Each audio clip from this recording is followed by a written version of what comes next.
Muito bem, telespectadores do programa Brasil Consciência, programa gravado em home office. Estamos aqui com o presidente da Sociedade Brasileira para o Progresso da Ciência, professor Ideu Moreira, que vai falar um pouco para a gente sobre esse momento que nós estamos vivendo e as iniciativas da SBPC para tentar contornar esse importante momento da nossa história. Professor, primeiro eu gostaria que o senhor falasse um pouco sobre essa manifestação, essa nota que a SBPC soltou agora há pouco, depois de uma reunião, falando sobre a questão do isolamento das pessoas, essa proposta que o governo, o presidente, mais precisamente, fez, de que as pessoas poderiam voltar em casa, ao trabalho e que nós poderíamos praticar o chamado isolamento vertical. Qual que é o posicionamento da SBPC com relação a esse assunto?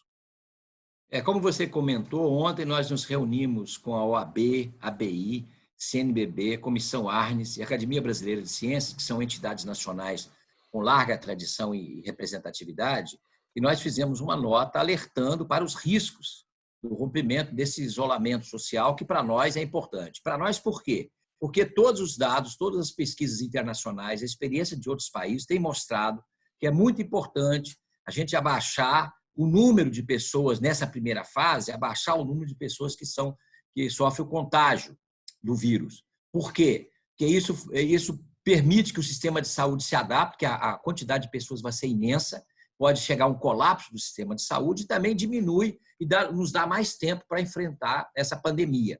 Então, essa experiência de vários países do mundo que fizeram isso deu resultado. Países que recuaram nessa posição, como a Itália, estão pagando um preço muito alto.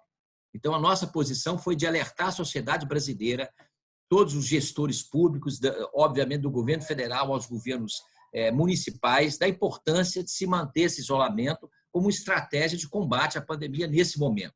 Portanto, a gente está preocupado com as campanhas que estão enfraquecendo isso. Ontem, por exemplo, em Santa Catarina, a SBPC e mais 50 outras entidades fizeram também uma nota ao governador pedindo que se prorrogasse o tempo do isolamento social e não se interrompesse como estava sendo colocado por ele.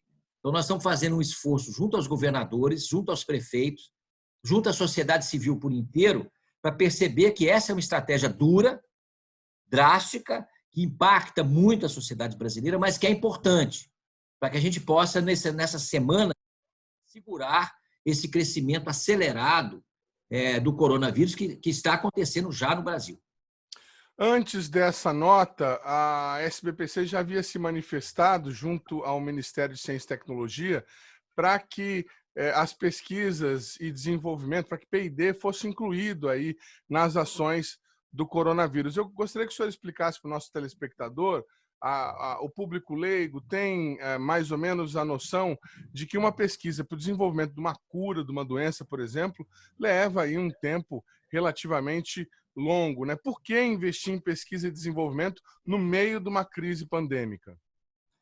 Primeiro, porque é fundamental para o enfrentamento da pandemia agora, né? Essas pesquisas são importantes. Por exemplo, todas essas pesquisas que estudam como é que está se propagando o vírus são importantes para delinear e entender essas medidas que estão sendo adotadas. Por exemplo, vários estudos têm mostrado, na Inglaterra e em outros países, na Coreia, na China, que estão sendo publicados e discutidos com a comunidade científica e a comunidade médica, que essas medidas, qual o impacto que elas têm. Então, isso já é um estudo imediato de que medidas mais adequadas se tomar no momento de enfrentamento. A outra questão que você levanta é fundamental também para a criação de novos equipamentos. Um problema sério são os equipamentos médicos de atendimento. Esse grande número de pessoas que vão para os hospitais proximamente, que vão para as UTIs, é fundamental que a gente tenha equipamentos adequados. E, às vezes, tem carência, por exemplo, de ventiladores mecânicos. Então, muitas universidades brasileiras estão produzindo isso ou tendo ideias inovadoras para isso. Então, isso é importante. Também para outras iniciativas de segurança médica, como o álcool gel, o exemplo mais claro, mas muitas instituições de pesquisa no Brasil estão se dedicando a isso rapidamente, como no mundo inteiro, para poder suprir essas deficiências. Portanto, pesquisa, recurso para desenvolvimento desses projetos são importantes. E a médio e longo prazo, o desenvolvimento de fármacos. Estão sendo feitas pesquisas nesse momento no mundo inteiro, com várias iniciativas, vários remédios que são possíveis, que estão sendo testados, para que possa fazer teste clínico e ver se realmente funcionam. Um risco muito grande e que já está acontecendo é, às vezes, se anunciar que tem um remédio milagroso e as pessoas saem comprando extensivamente sem os devidos cuidados. Então, existem alguns fármacos promissores nesse momento que estão sendo estudados no mundo inteiro. E para isso precisa de recurso. O Brasil enfrentou anos atrás a questão do Zika de uma maneira muito eficiente, porque teve recurso, teve iniciativa do governo federal, de várias fundações de amparo à pesquisa, de várias universidades que conseguiram gerar um contraponto a um contágio que poderia se transformar numa epidemia. No caso do coronavírus, que é bem mais amplo e bem mais sério, essas medidas têm que ser tomadas. E, certamente, isso exige recurso para a inovação, para as pesquisas continuarem, para os laboratórios continuarem a fazendo testes, porque muitos deles estavam em situação precária de manutenção. Portanto, nós estamos fazendo uma pressão junto ao Ministério de Ciência e Tecnologia, junto ao governo, junto ao Congresso Nacional, para que os recursos para essa área sejam aumentados. O Ministério de Ciência, Tecnologia, Inovações e Comunicações está com um programa de enfrentamento ao coronavírus, que é importante e tem articulado os setores. Enviou também para o Congresso Nacional uma medida provisória, dentro da medida provisória do governo, solicitando 100 milhões a mais para o Ministério para essas pesquisas, para editais, para encomendas, etc.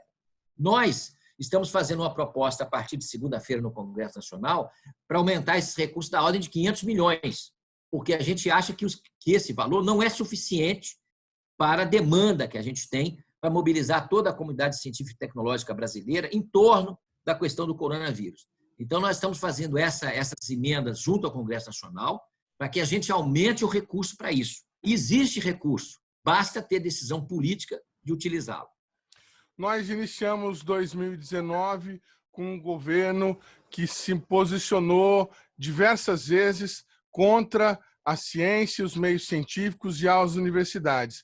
E agora, num momento de crise, inclusive o ministro da Educação veio a público, por meio da conta dele no Twitter, pedir que os estudantes, que os mestrandos, doutorandos voltassem às universidades e iniciassem pesquisas. Qual que é a lição que a Sociedade Brasileira para o Progresso da Ciência e a sociedade brasileira como um todo deve tirar ou pode tirar desse episódio?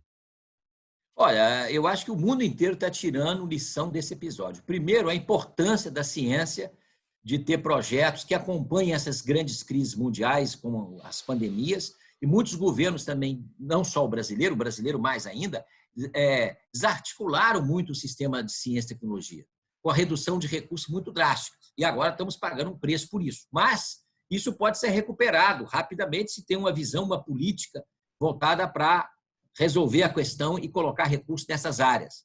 Às vezes fica parecendo uma demanda corporativa, mas não é.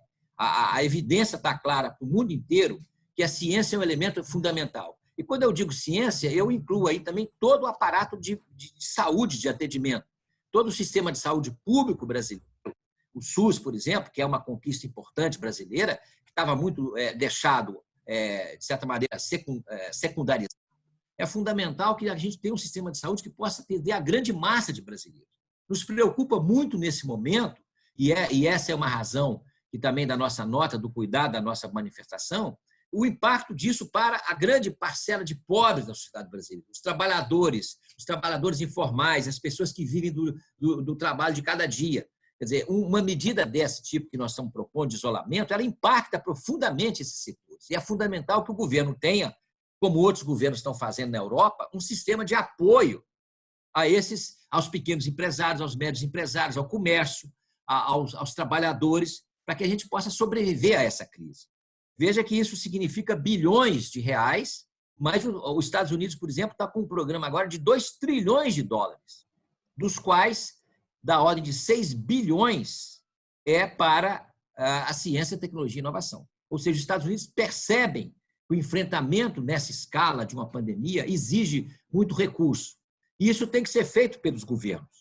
E o governo brasileiro tem reservas e tem possibilidade de colocar muito mais recursos para apoiar a sociedade, para apoiar a ciência e tecnologia, para apoiar a infraestrutura do sistema de saúde.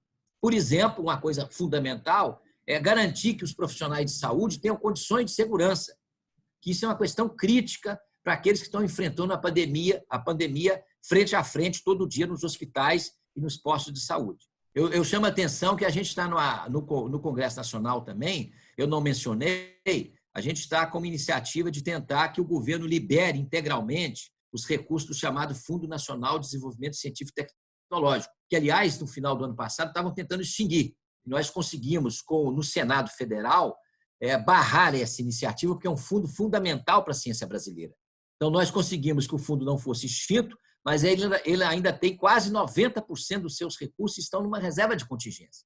Qual é o valor, professor? O fundo tem da ordem de 6 bilhões de reais esse ano.